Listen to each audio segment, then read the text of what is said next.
AI. AI is taking over. Is everything alright, right? Yeah. So AI is taking over. And look at the thumbnail. AI is taking over jobs, or AI is taking over memes and culture, AI is taking over content creation. In this video, we will figure out if we are getting jobs or not. So to start licking my father's boot. So to start cooking with my mother. Or shall I keep studying? Or shall I keep on the grind? Is it even worth it or not?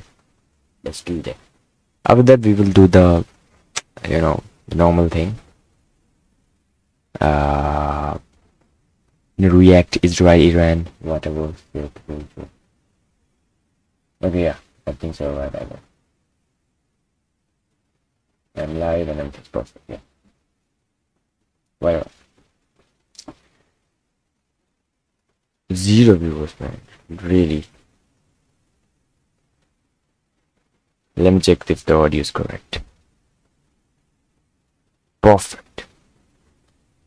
Perfect. I give no shits to YouTube.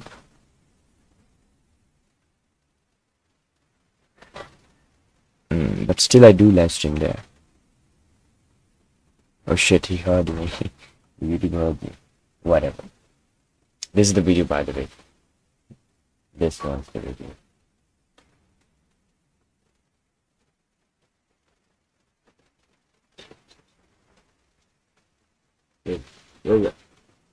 Yeah. This one. By Varun Maya, he's a great content creator. You must have known him. He's an English guy. So it's a good thing. It's reactable. You know what I mean? Let's start. Oh shit, you can see. You didn't see that. Oh shit, the YouTube shit is down there. I didn't even edit the thumbnail.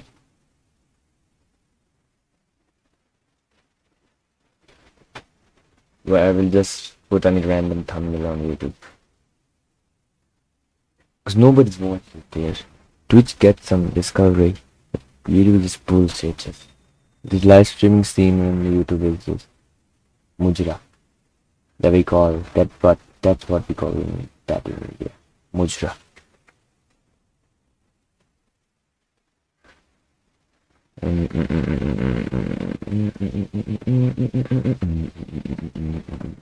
Yeah. Save. Let me show you now. Let me show you things now. Yeah. Perfect. Keep on. Stay with me. Okay. Where are the chats? Where the chats at? It is.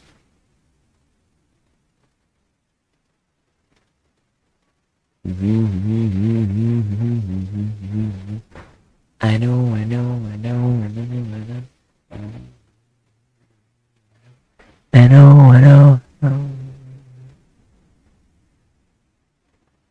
Let me check if the chat's working.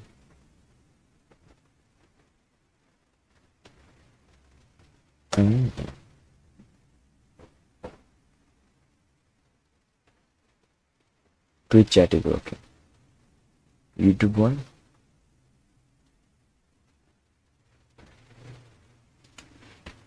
YouTube one is not working. Bye. I don't give a fuck. I don't give a damn. I don't give a damn.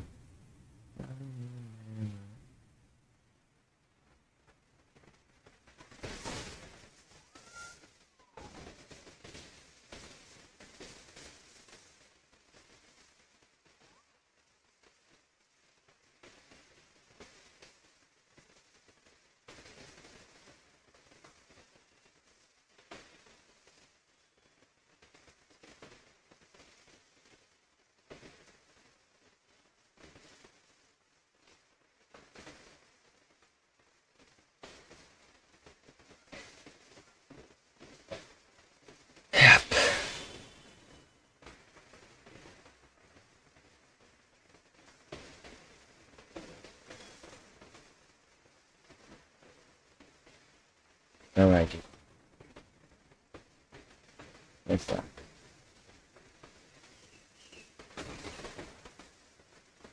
It's starting then.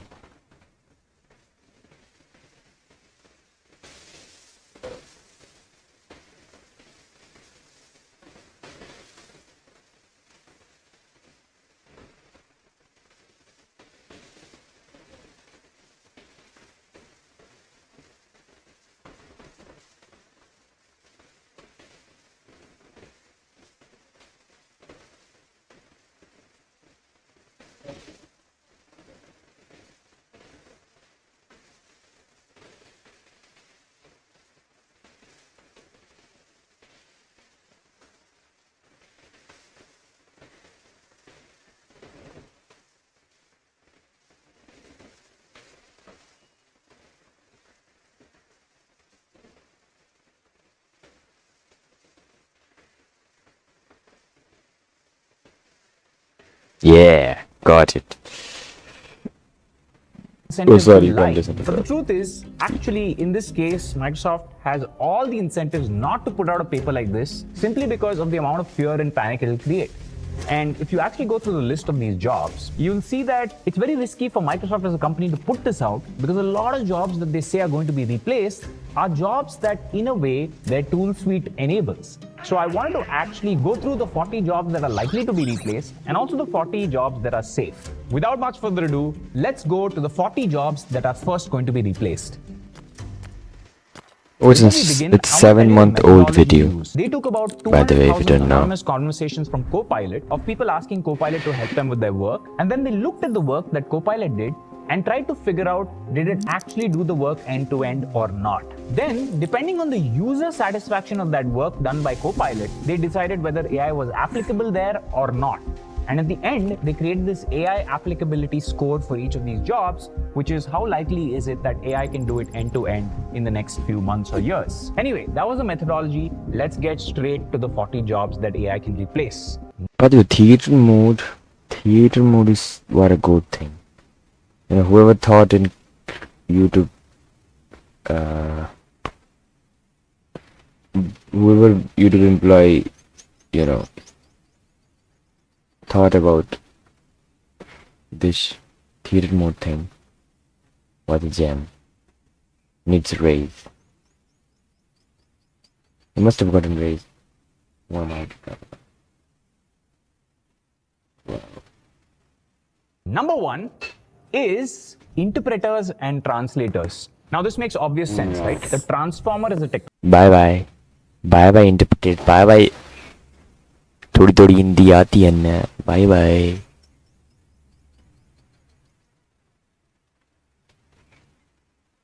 Technology was initially created to do language translation. So it's really good at language translation already, so it can easily convert one language to another.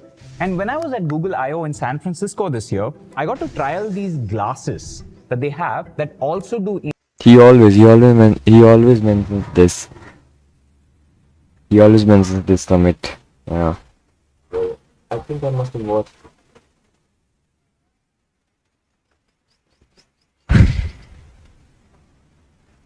Instant language translation, and it is pretty good. They even did a live demo of this. So yeah, it makes sense that if you're a translator or an interpreter, AI could possibly do a lot of the job for you. The next job on the hit list is historians, which are jobs that focus around research, analytics, synthesis, reporting around historical events. Because all these AIs have been trained on pretty much all the history books out there, they can immediately recall as well as give analysis of these historical events. So you don't need to have a person around you who's sitting and giving you analysis of history when the AI can do it for you. Now, even if a certain book or a piece of data isn't in the AI corpus, you can very easily dump the book into the AI and say, find me information from this book.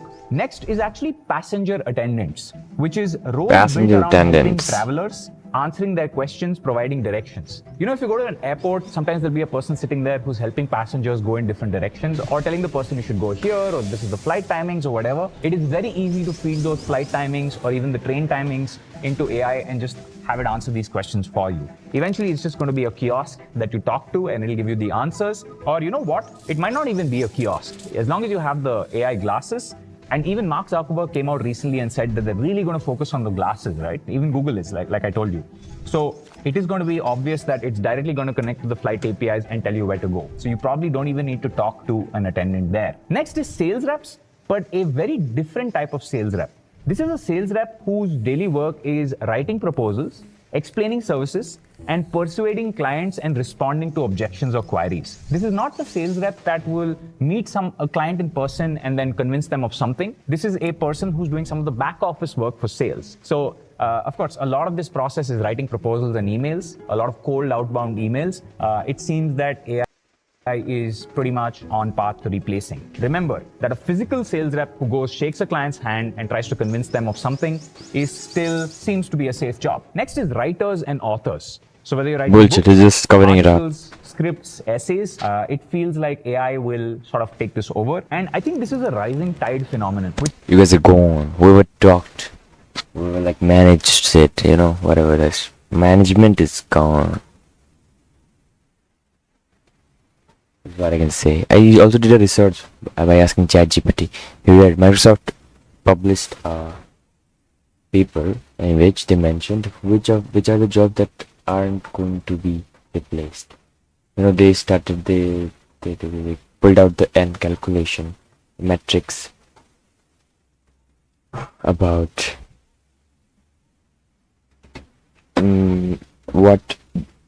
there's a score for every job, and whoever gets less score is going to be replaced, and whoever has the highest score is going to be in working.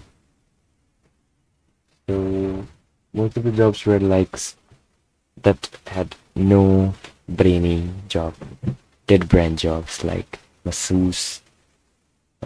This was before Gemini and stuff, right? Gemini was nobody then. Masseuse and stuff, they were out of work. Mechanical stuff. Anybody who didn't use their brain for doing the job was out. Lawyers and doctors were in. Which is if you're not a very good writer, which is if you're It's in them, but not in a bad way. They were good. They're going to retain their job. mid-writer, then sure, AI will take your job. But writing is one of those jobs with a very high ceiling. At the very top, the people who are writing, it's not really writing, it's the way they're thinking and their life experiences. So someone who can explain something to you in a very crazy life experience that they've had and then connect it to, whatever they want to teach you or whatever they want to communicate to you. I think AI can't do that because it's not had those life experiences. But if you're somebody who runs a news blog or a news platform and all you're doing is rephrasing news from another website, then yeah, this is not a very good job for you to be in. Next is customer service representative. This me. I'm out of that shit.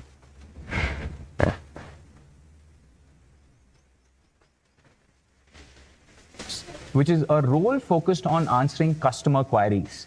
Actually in the early days, maybe 5 or 6 years ago, there were these bots that you could create for your websites that would answer queries for you. Now it can just be an AI that retrieves data from whatever's on your website and then answers those queries as long as you've written enough FAQs. So this seems like it's very obvious that resolving complaints, drafting a response, providing information is something that AI can do. But remember, there's an accountability part of this, right? Which is, when do you give a customer a refund? Especially if it's a large ticket product, right? Like if it's like a Zomato or a Swiggy where it's like 100 rupees that they're losing and it's baked into their costs, then fine, an AI can decide when to give a refund. But if it's a big ticket product, let's say you bought, camera, and now a customer service representative has to decide whether the customer who's asking for a refund is a true customer who has a genuine reason or a fake reason. That's something that still requires human accountability. But if it's not those tasks, if it's just drafting responses or giving small refunds back, then AI can probably do it. Next is actually CNC tool programmers, which is jobs that involve writing precise code for machines, right? So this is highly structured text. So a lot of these tools actually require a little bit of programming, which AI... All of the Indians are out. Nobody's getting a job in Indian. Consultancy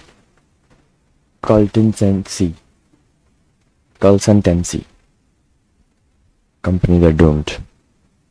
I can do pretty much off the bat. Now, I want to take a second to talk about today's sponsor, Warp, which is an AI natural Next is telephone operators. Take their second, Actually, but there's I a won't take role it. whose job is to connect calls. It's like a switchboard operator, right? Somebody calls and then they're rerouting you somewhere else, giving directory information, answering standard questions. It's like routine scripted communication tasks, right? Like you call customer support of a company and maybe they have 10 That's different better. places they could send you. Sometimes when you call, customer support of a phone company, they could be like, they'll ask you to dial a different number depending on what you want. All that can be pretty much automated. And there are still some companies that use humans for that task, even though that's been already automated. You're already dialing a number, and it's actually hard to reach a customer support representative on call these days. Usually it's just you press those numbers and then there's an automated voice on the other end. Now it gets even more automated. Now it's almost like you're talking to a real human being and the person reroutes you where you need to be. Next is ticket agent.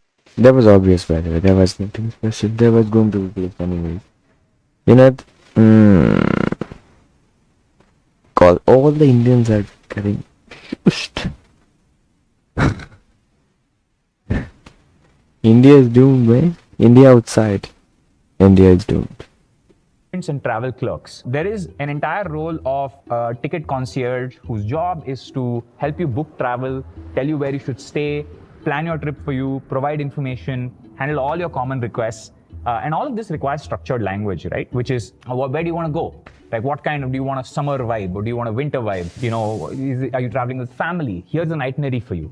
As we all know, AI can do the itinerary piece pretty well. Next is broadcast announcers and radio DJs. So a lot of audio communications. If you look at our avatars on Instagram, right, the entire audio is synthetic. We don't need a human being to come and speak out loud like I'm doing in this video, right? We don't need somebody to do that, especially if it's just radio announcements. So that's certainly going to be automated. It's going to be a clone of somebody else's voice that's playing on radio all the time. Shit. They will tell you what track is up next. They will tell you, a little bit of today's tidbits Shit. in news. It's very obvious that job can be potentially automated with AI. Next is actually brokerage clerks. You might not be familiar with a brokerage clerk because most of you use platforms like Zerodha, Grow, or any of the others to actually transact stock yourself. But in the past, and even some rich people today, sometimes they call a person from one of these brokerages and then they make the transaction on their behalf. Or sometimes it's not even making a transaction, sometimes it's just information. And it's pretty obvious that AI can, if you tell AI what transaction to execute, it'll actually execute it for you. It's not very far away from this. And plus, getting information around specific companies, what should I do? AI can give you that feedback and advice. Next is farm and home management educators. This is a very simple role, which is in the US, there is this role where if you're running a farm or a home, you are managing it, you're one of the managers responsible for it, somebody's educating you on what you should do and shouldn't do. It's pretty obvious that this information can come from AI. Next is telemarketers, all the spam calls that we get from all these different platforms, which anyway none of you pick up at this point. But yeah, that can be totally automated with AI. Next is concierges. It means somebody you can reach out to who can get stuff done for you. Well, let me fix the mic, guys. I can see that you are suffering all this long.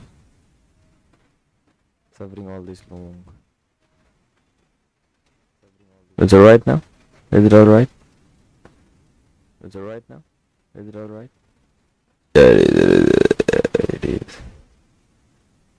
Like I used to use this concierge service where I could text them and say, hey, I want, a Whoop from the US delivered to India. Can you handle it for me? And then they'll go talk to a bunch of people or ship it and pay customs and all on my behalf. And then I just have to make the final transaction. So there are services like this in India. And now I think it's getting democratized. There are a bunch of startups as well. I invested in one recently. And it's pretty obvious that if you are a human being doing all of this, it is at some point going to be replaced by AI because it's a bunch of calls you're making. It's a bunch of websites you're going to and making clicks, which as we've seen, ChatGPT agent can do pretty well. Next is news analysts, reporters, and journalists. If you are somebody that is out of the pattern manually now. going out He's there, lost picking out the news, pattern. adding commentary on it, doing a deep dive, then you'll be fine. But if you're just Shit. paraphrasing news I'm from one sleepy. place to another, it's pretty obvious that AI can do this. In fact, if you look at my short form channel, and AI He's does got- most of the hunting for us, right? So I don't need as many humans there. We have 1/5 He the number of counted humans his that any job other in. newsroom would have, and it makes sense because AI can do a lot of the finding work for you. We just have to add our insight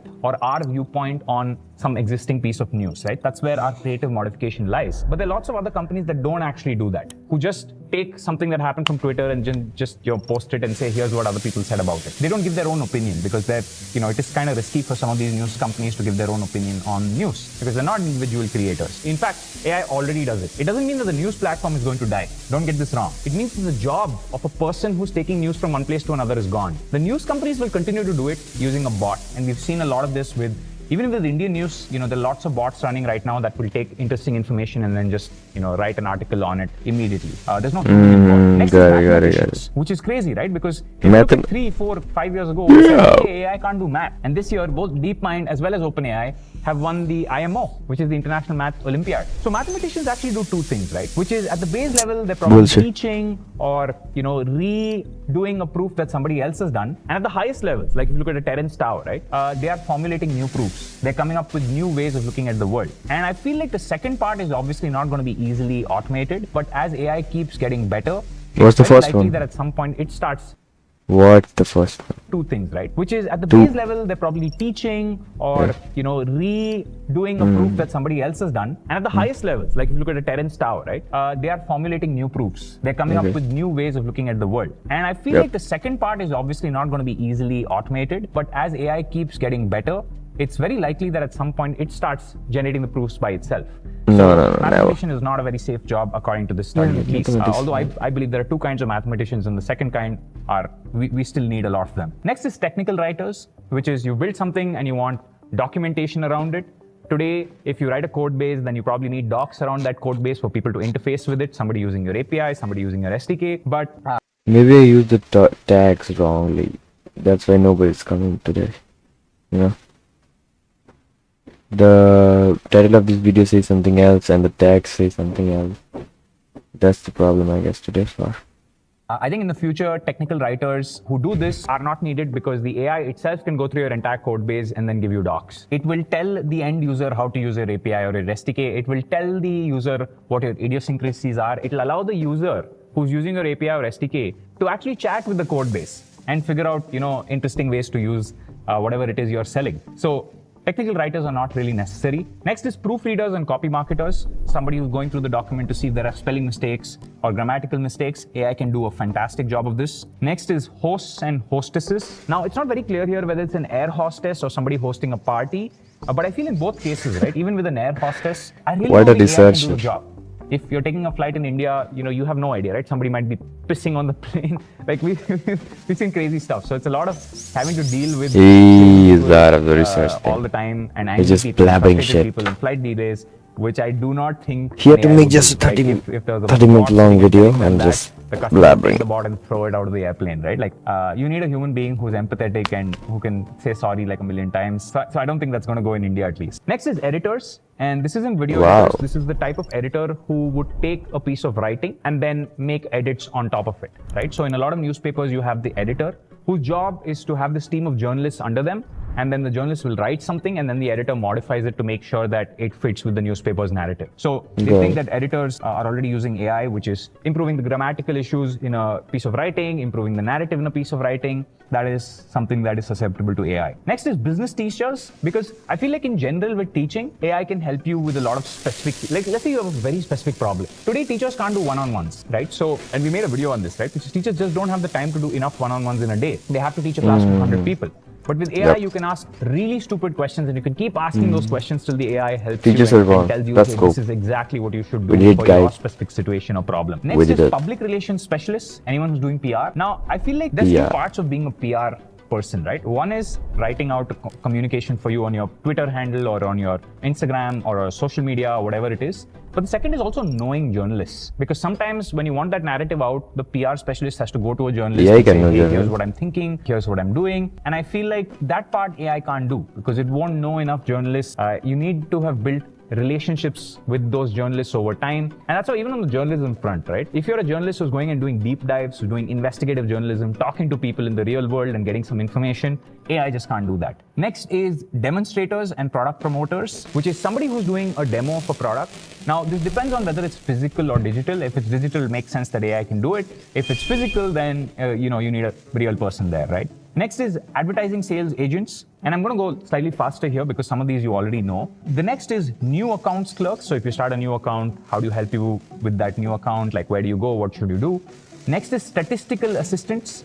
Then is counter and rental clerks. So if you're looking to rent something, somebody who can give you some information. Next is data scientists. And there are 192,000 jobs here in the US, right? So they do believe that data science is something that AI is already doing pretty well. Next is personal financial advisors. I remember talking to an influencer 2 years ago who said he's going to build a personal finance app. And I said, what's it going to do? He said, well, it's going to give advice. And I said, dude, AI will do a better job because it'll know your context very well. It'll know how much you need for retirement. It'll know how much you need to keep aside. It'll know everything. It'll be able to query what the current inflation rate is. It'll give you like a perfect answer. And 2 years ago, he didn't believe me. But today, AI can practically do this, right? You can talk about your retirement plans with AI, and it will tell you exactly how to invest, how to save, what are the different options, how much to put in this, how much to put in that, and it'll have context. And the cool part is it'll not just have the memory of how you invested, it'll also continue to give you advice as the market changes. Next is archivists, whose job is to, see something happening in the world and then, put that data together.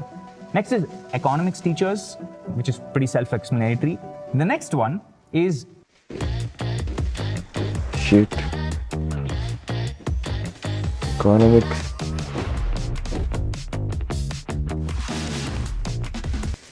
Web developers. Yeah, I've made videos for 2.5 years about this, right? I got abused in the first year, and now people are using Lovable, and Lovable's gone from $0 to $100 million in a year. So you can imagine how much demand there is for something like that to be automated. It's going to happen. There's too much money going to it. Imagine being a web developer.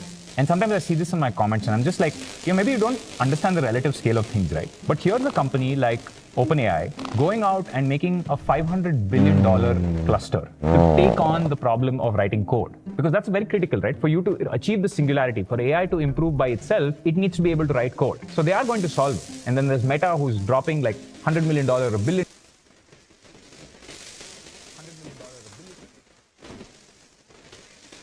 What problem with the mic? What problem with the mic? Why you do this to me? Why do you do this to me? Why you do this to me? Why do you do this to me? Hey. Hello, sir. Hey. Hello, sir. Hello, sir. Is everything alright, sir? Is everything alright, sir? Yeah, you can. It is made proudly.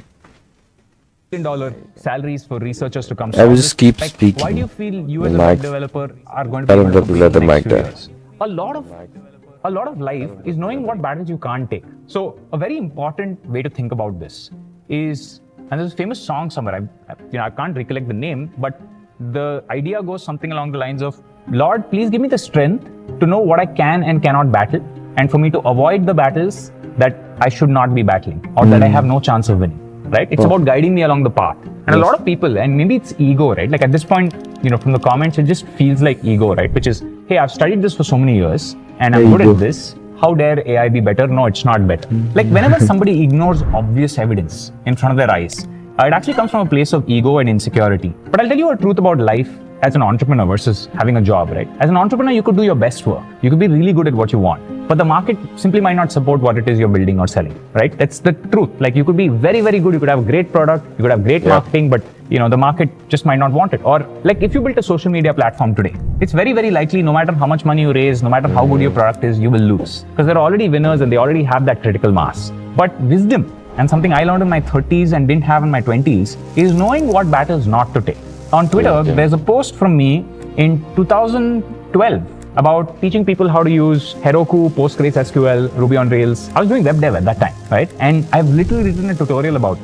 I had to evolve beyond that, in that era. So it's something that's very special to me. And it's something that, I've spent a lot of my years doing. But it's okay if the market has moved on and if something is being automated, it's fine. You can always move one level higher. You can still run an agency or you can still run a company and have the bots do the work for you. Kunal Shah had this tweet recently, right? Which is, AI might force everyone to be an entrepreneur if it does all the jobs. And you might say, well, if the jobs are gone, how can somebody be an entrepreneur? It's because an entrepreneur's job is to manage resources in some ways, right?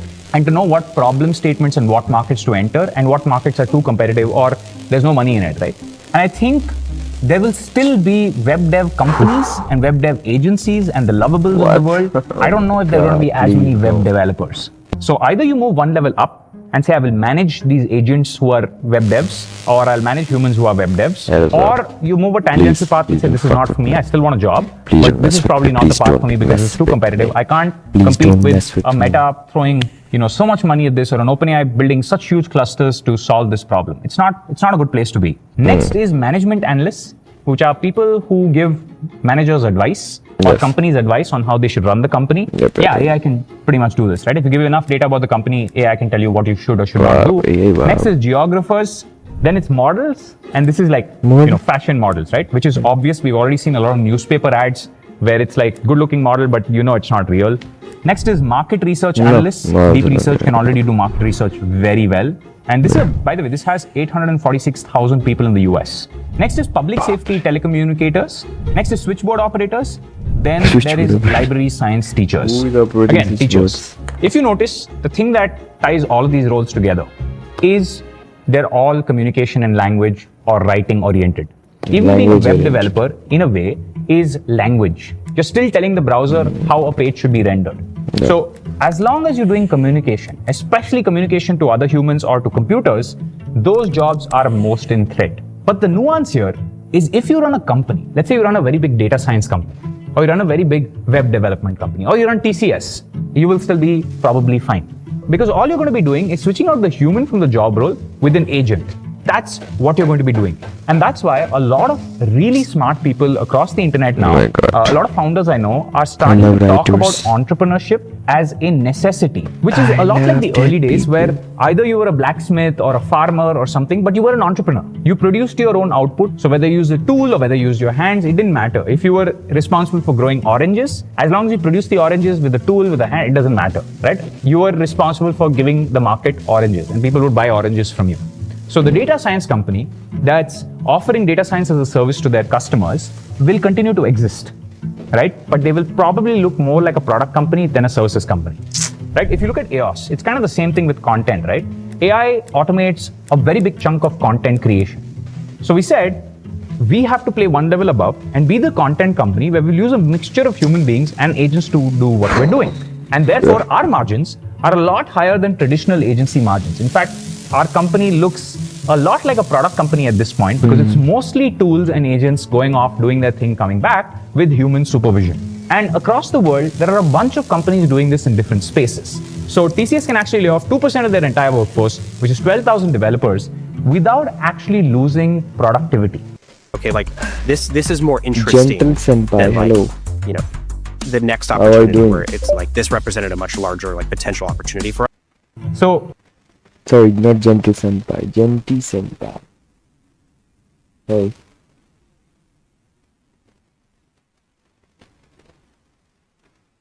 You're the first viewer of the day.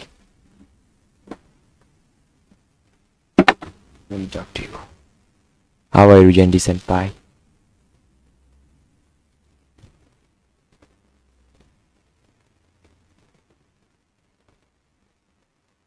Are you sure?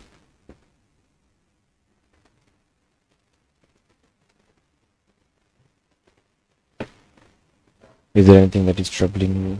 The mic or the camera angle? I can fix that for you.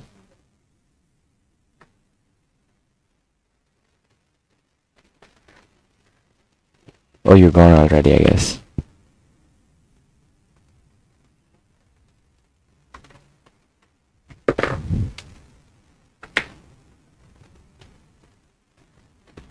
Oh nah. Thanks. 5 followers? You followed me or what? it is Genty senpai. important for a lot of Wow. Did you see that? people to understand this. Where are you from, Genty senpai?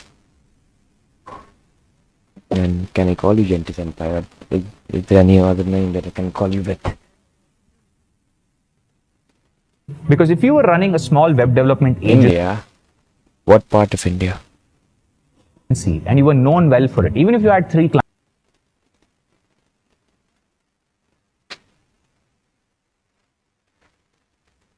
No, tell me the state, man. I'm from India too. I know where are you from. Means I don't know where you're from. I can know what place are you talking about.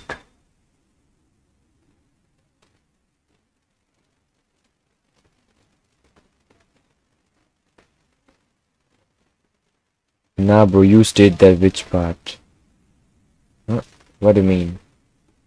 I am from Bihar. Okay, got it. I'm from Kolkata. Clients or 4 clients and they had that trust with you. You can now switch over to agents and I think you'll be fine because in entrepreneurship, you kind of control your destiny. Thank you for following, by the way. You're a great guy. You just followed me out of nowhere. But if you're an employee, now is probably the time where you should start absorbing a little more risk. Like there's this famous quote, which is that the riskiest thing you can do is not take any risk and be completely dependent on other people for your sustenance and income, right? That's not a good place to be in. And yeah, I think that's the nuance to understand here, which is if you can control your destiny in some way or build good trust and relationships with your clients or even your employer, you might be around a lot longer than if you think about all of these purely transactionally, because the agents will do the transactional piece much better. Now, let's come to the 40 jobs not being replaced. Let's 40 go jobs now. that AI has the Now we are at the positive side of the video. 40 jobs that are not going to be replaced. वैसे बिहार से, you are from Bihar. What part of Bihar? I'm from Uttar Pradesh, Balia, originally. I live in Kolkata. So what part of Bihar? Let me recheck. There are many people who consider themselves from Bihar, but they cannot tell what part of Bihar are they talking about. lowest applicability score. The first one is a phlebotomist. A phlebotomist is somebody that comes to your house, puts a needle into your arm, and draws blood. No way AI is going to do that. And no way you're going to trust AI to do that. It's kind of like somebody asked me, what job are you sure that AI won't automate in the next 1 or 2 years? And my answer was a person that gives me a haircut. Because I wouldn't trust a bot to give me a haircut, right? You're holding a scissor very close to me. Instinctively, I just don't trust it. Next is nursing assistant. Somebody who can, your People trust AI with their lives. With their life decision, their relationship decision. Trust AI. I think it's a 7-month-old video. That's why this guy is saying that. If he in present, his opinion must have changed. you're sick or you've fractured a bone and a nurse comes to you and gives you the medication and sits next to your bedside. Yeah, no way AI is going to do that in the short term. Next is hazardous materials removal workers. I think it's such a beautiful world we live in. A lot of people don't like this because they've studied digital roles. But I think it's a beautiful world we live in that somebody goes and collects waste or removes hazardous materials that none of us want to do is the kind of jobs that will be protected from AI. All the cushy jobs sitting in front of a computer like mine are going to be automated, while all the jobs that make society run properly continue to exist. I remember saying this on a podcast. Tomorrow, if I had to be a petrol pump assistant, somebody sitting in a petrol pump putting in petrol, or a garbage collector, and that was the only way to survive, I'd do it. Sure. I'm very adaptable like that. I have very little attachment to my current status. I will do whatever is necessary to survive. And Jendy Senpai, what part of Bihar are you from? You didn't tell. I see. I think I got you like it.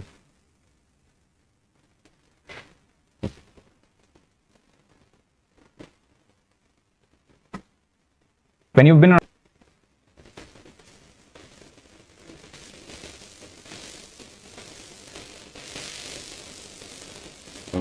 I'm waiting, Jendy Senpai. Anime lover.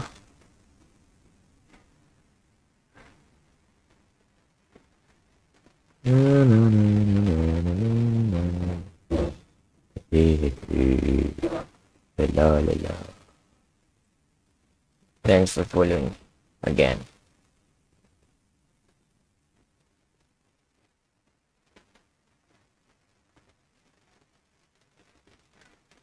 an entrepreneur for 12 years of your life, you don't have a choice. It's almost like the market will make you do something to survive and you got to do it to survive. So I have less addiction to specific titles or job roles.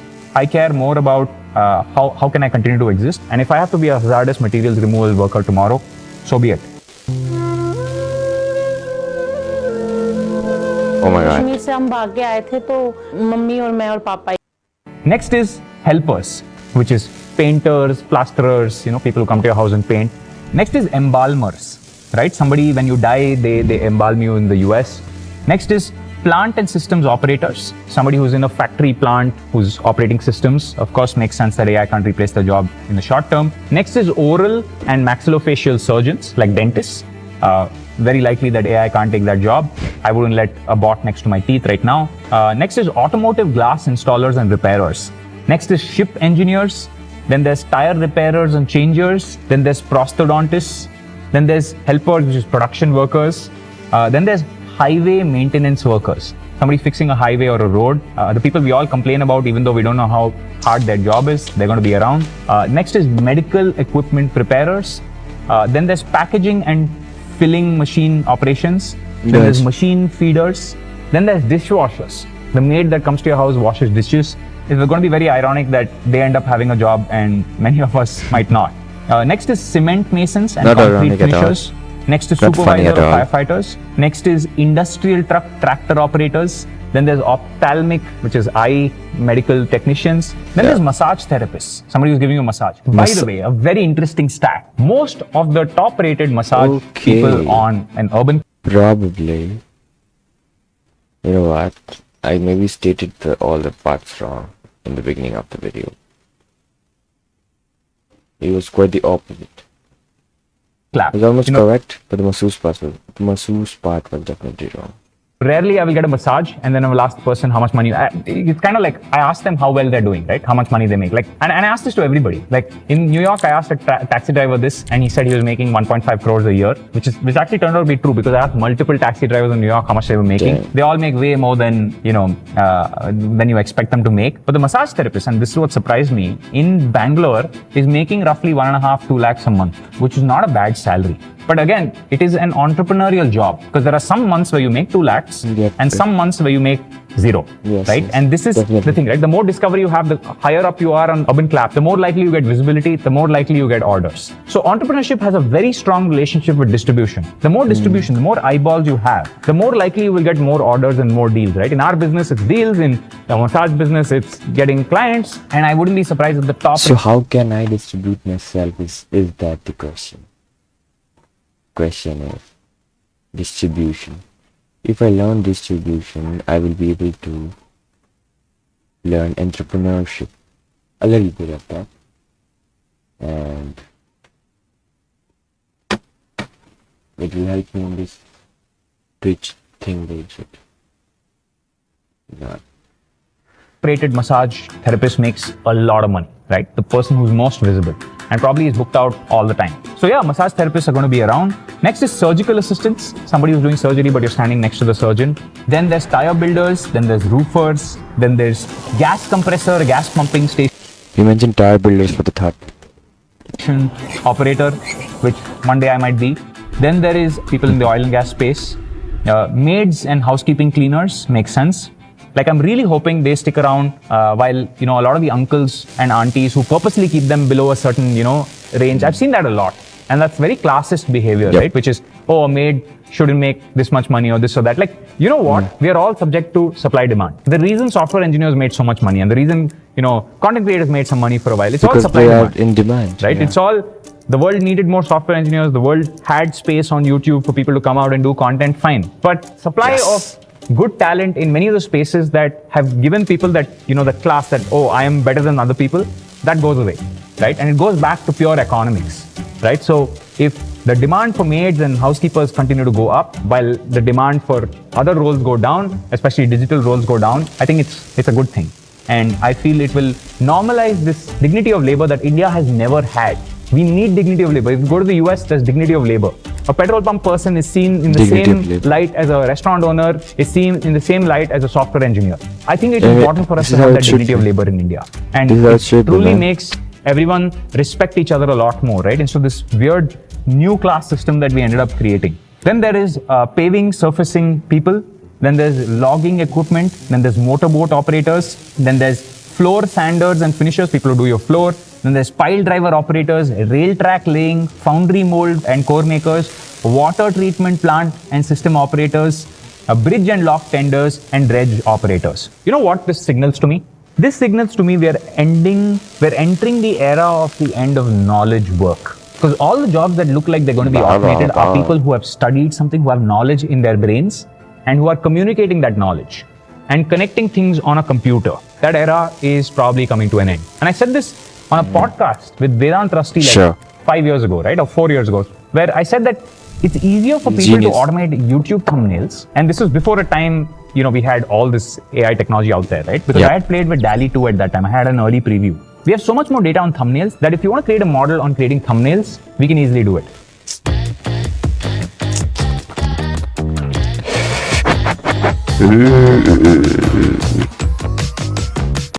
But the minute in the real world, you want to have somebody who is holding a camera and walking around and taking specific shots, or you have somebody who's laying rail tracks, we simply don't have enough data on that movement, on how they lay it, how they're thinking about it.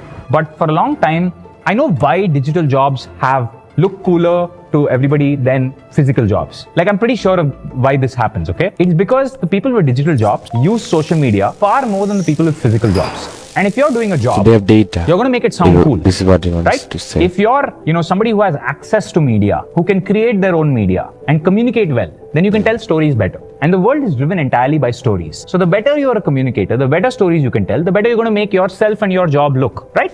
That is the entire thesis of this. And there are lots of people who are like, hey, on Twitter, people are thinking like this. Or on... Got it. Like this. Or on... Got it. Like this. Or on... Instagram, people are thinking like this. Or on Reddit, people are thinking like this. I'm like, it's never representative of the entire population. Because the population that's terminally online is a minority. You know why software developers have one of the best narratives and had one of the best narratives for almost 2 decades? Is because when the internet first came about, the first group of people who were on the internet, everywhere from Hacker News to even Reddit to old MSN to old AOL. When I was a kid, when I was 7-8 years old and I first got access to a computer, it's mostly people in software, or it's people who are very native to computers, gamers. So it was that audience. And of course, they're going to say good things about their jobs. Of course, they're going to go out and say our job is superior, what we're doing is superior. It's a status thing, right? And that happened for so long that we kind of forgot that all jobs are dictated by supply demand. Can you do something that is fundamentally rare? Then you'll make money. Today, if you're a top AI researcher, you make $100 million a year because it's a rare skill. It doesn't have to do with the fact that you are an AI developer or you are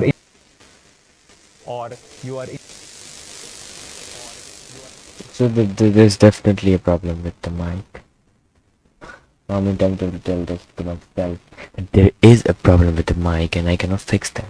There's no way I can fix that. How to fix that? Now, a little bit.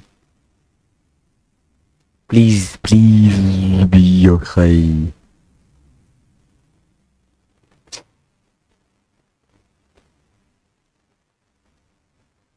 In this field, or you're doing this, or you're doing that. It is how rare is the skill that you have, and is it easily available it is in not the market? like that. That's it. We all are. AI can do most of the rare stuff too. It's not like rare. Rare is the worst word he used in all of the videos. It's 31 minutes long video. Subject to the laws of economics. And I have said this for 3 years. People, it's very and hard sometimes to communicate with the audience, right? Because for 3 years I've said we have an oversupply of software engineers. We're producing so much of them that we're breaking the supply-demand curve. And that's why TCS is laying off, and so many software developers in India right now, actually not just in India, but all over the world are having a hard time finding jobs. Because we made it really cool, and then everybody went out and did it. And remember, I studied computer science and engineering in college. Yeah, I know. So everyone went out and did it. And then we have a huge oversupply. You simply don't have enough roles for those people. Now, if everyone hates the idea of software, the Bangalore people did it for engineering, and nobody does it, in 5 years, even with AI, the role will be empty, and then suddenly the demand will go up again. We are in this economic pendulum, right? Like supply, demand. And I feel that we simply don't have, at this, even with the models, right? We simply don't have enough of a supply of data around how bricklayers do their job or machine operators do their job. And we don't have good models that can simulate what they do. But the day robotics gets good and those models get good and they're able to compete with a human being, then everything in this document changes. And one last thing I want to tell you, right? Even with this document, if you are top 0.1% at your job or top 1% of your job, most people in the top 1% of the job do synthesis. They don't just do one thing. Then if you work in a news organization and you are top 1% of your job, you're not just writing news. You're communicating with stakeholders. You are talking to your investors. You are making a phone call to a person, a source that you know, they're and you're bringing communicating that then. source, integrating that source in They're whatever you do. communicating. It's a synthesis job. You're doing multiple things. You're not just like a monkey sitting down and writing text. Same with software engineering, right? If you're a top 1% software engineer, you know a lot of it is figuring out what needs to be built in the first place. What's the approach to build this? What are the constraints? How much time do we have? What kind of team can I put together? Do I know a team, right? Do I know how to use these bots? How much of it should be bots? How much of it should be real human beings? What database do I use? All of these are synthesis roles. They are not just doing one thing. There's a reason that the top 1% of software engineers don't actually maintain their GitHubs because they have so much work on their plate that they would rather hire somebody to write code and they would sit on top of them and manage them. In fact, Carmack said this, right? Which is, he said that the highest leverage activity I can do is actually hire people and manage them, not write the code myself, right? So this is something that you need to really take into heart. If you want to be in a job, you need to be top 1%, top 5%. And it's not that hard to be top 1%, top 5%. We're entering an era. Not what I'm going to say right now. It's not hard to be the top 5% now. With AI and stuff, with the modernism. How can everybody on top 5% of the people? How can 100 things be on the 5%? Did I miss something? This leverage activity I can do is actually hire people and manage them, not write the code myself, right? So this is something that you need to really take into heart. If you want to be in a job, you need to be top 1%, top 5%. And it's not that hard to be top 1%, top 5%. We're entering an era where the top 1% doesn't mean you're the best at what you do. Your skills are the best at one specific narrow domain. Okay. It is actually that you can do all of these synthesis tasks, these 5, 6, 10 things got that is it. required Sorry of an for judging executive. you And too companies, early, we have Mr. this role, like Waltermeyer. CXO, CEO, COO, CPO, whatever it is. The minute you have that role or a VP of something, your job is synthesis. Your job is to put all these things together and handle crisis and keep the business afloat no matter what.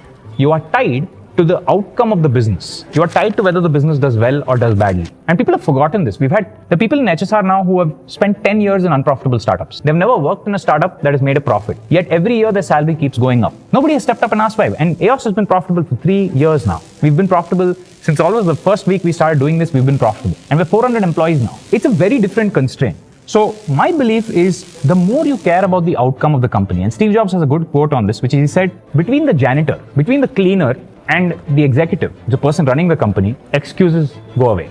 A janitor can give an excuse. A cleaner can say, bro, I couldn't clean the room because the door was locked. But somebody who's a VP level of a company, somebody who's responsible for the outcome of the company can't say that. That person has to pick up the phone, find out who has the keys. If the keys are not there, call somebody from outside, get the door broken down and create new keys and then get the room cleaned. Whether they do it themselves or hire somebody else to do it or use a bot doesn't matter. But the job is to clean the room. And we are entering a world where outcomes matter a lot more than inputs. Everyone on YouTube, especially people who are learning today, are very input driven, which is, should I study this? Should I do DSA? Should I be good at these 10 questions? Should I study this? Should I be this? Should I do this? Should I learn the skill?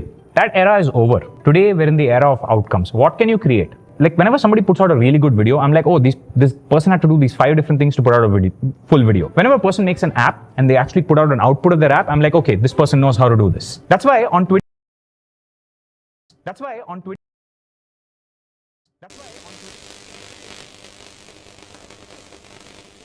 Shit, how do I fix this? Can tell anybody tell me. Can tell anybody tell me. How can I do that?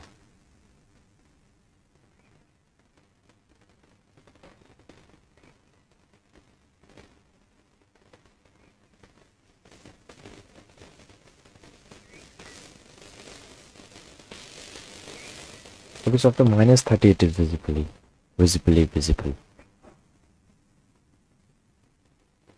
Before that it's okay, it's manageable. I can keep speaking. Anytime it goes up to -30, I will just start speaking. It's a good reminder to speak also and keep the viewers engaged. The one viewer that is always loyal to me. Thanks, that one viewer, man. I love you.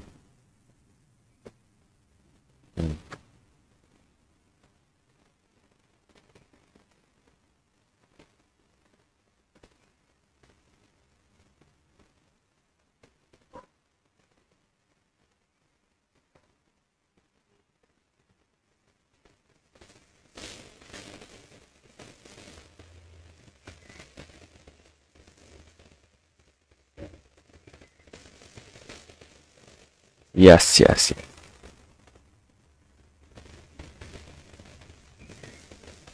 Thank you, thank you. Bye. That was the video. That was the video. Thank you for tuning in.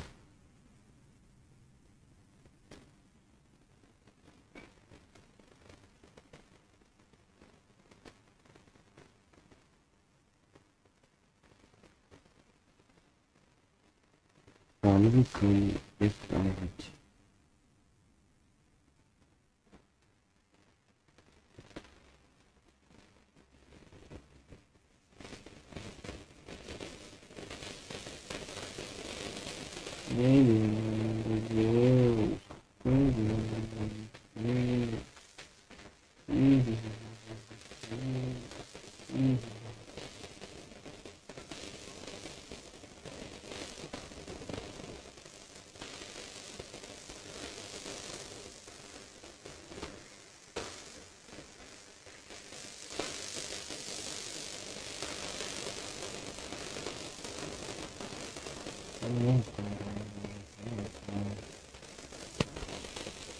Recommended to me by some people. I think that's it.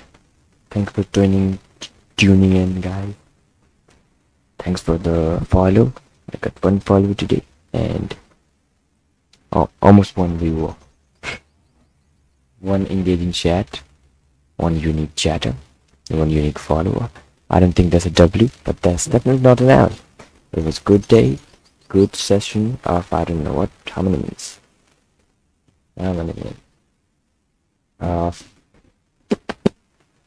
56. Okay, so I got to spend 4 more minutes chatting to you guys. So I think I need to figure out my identity. You know, I have to be entertaining, something that makes content. Making content will make me grow, but content takes time, and time is something that I cannot put. And if I put time and I don't get viewers, subscribers, because it is an initial phase and that is bound to happen, it is very less likely that I will get the result from the effort that I put. So I want, in the initial phase, I want this identity to be a low-key streamer who's trying to figure out what he's doing. You know, who has an interest in current affairs, in studying and getting knowledge. Learning a skill, basically. Knowledge is a skill. In my not in my definition, in some of the definitions, knowledge is a skill. So yeah, I'm confused about my identity, what I'm going to do in these live streams. You know, no view at all, one view per, like, and that's not how it's going to work. A 40 jobs AI can't replace. I don't think it's gonna work. Something that I can do for an hour or 2 hours or 3 hours, something I can do consistently. That's an identity, and that is something I need to figure out. What is that? I was thinking about chess. Chess I will learn from scratch to finish, and I won't think about the profit margins and how much I'm growing. I will engage in the chess process, and the byproduct will be the live stream growth. But if I make content, I will be very much focused on the number statistics, because I'm putting effort in, and contents, art, something producible, something that I produce from scratch. Creativity stands linearly, runs linearly with, outcome. If there's no outcome of creativity. Okay, one more thing. If I'm so creative that I create content, masterpiece content that satisfies me, the content itself satisfies me, my soul, my creative spirit, then that's okay. I don't need to think about stats. But I don't think I'm that creative. The process of getting creative is just to learn the process of getting creative. You know what I mean? I hope I'm making sense and I'm articulate enough. articulation was one of the skills that I wanted to possess, wanted to practice by these streams. And yeah. So I gotta do things. I cannot keep talking for 1 hour. That's okay. But I'm not always in the mood to talk. I'm an introvert guy. I'm not always in the mood to talk. But that's doable. But I need content for that. I need a creative process for that. I don't have the creative process.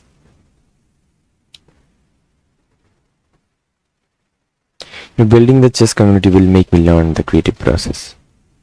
That's why the chess thing. And after 1 month, I will give my all the efforts. I will make content, and the initial phase will be over. That's why I'm thinking.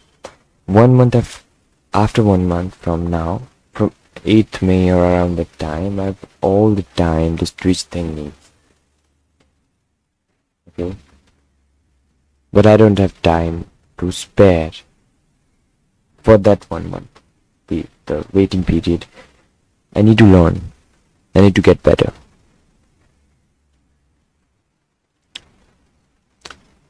I don't want to make it a time waste. This part, the 1 hour stream that I'm doing.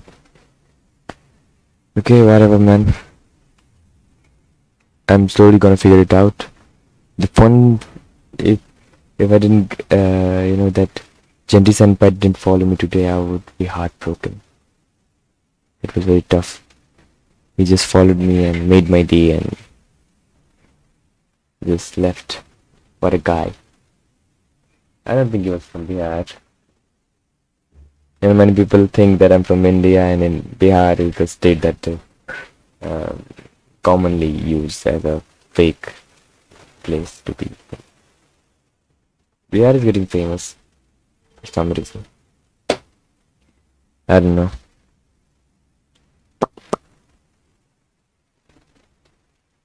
I don't wanna know. Okay then, thank you for nobody. Thank you to nobody. Thank you to Genty Senpai. Shout out to that guy, man. Made my day. Made me excited a little. Made my hour actually. Not my day. My day is already ruined. Yeah, definitely. Thank you. Thank you, Genty. Thank you, Genty Senpai. Thank you, nature. Thank you, everything. Thank you, my mom. Thank you, my dad, for this laptop. Thank you, my mom, for the phone. Thank you myself for this mic. Thank you for tuning in. Thank you, my sister, for not disturbing me for 1 hour. Thank you, everybody. We'll make it one day. We'll make it big on this thing. Peace. I will learn the creative process one day. To make content. I will make art, not content.